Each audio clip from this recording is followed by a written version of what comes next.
Sa number 4, Commission on Elections Negros Occidental ang may 12 ka mga gin-identify nga areas of concern para sa May 2022 elections.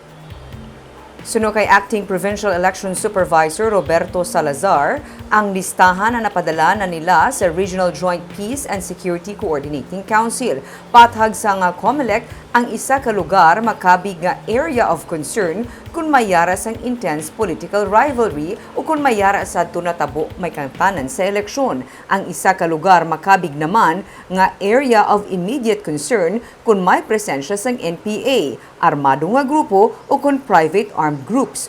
Kung ang kombinasyon sa duha yara sa isa ka lugar, ini naman ang ginakabig nga area of grave concern. Suno kay Salazar, sa ilang listahan, ang banwa sang Don Salvador Benedicto ang ginakabig nga area of concern.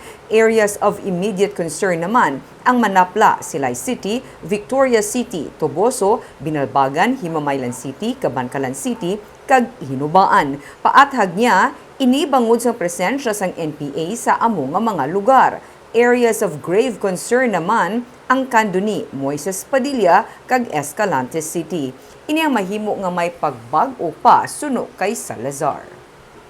Of those areas which were recommended for under the areas of concern, under siya sa category 2, no? So CPG.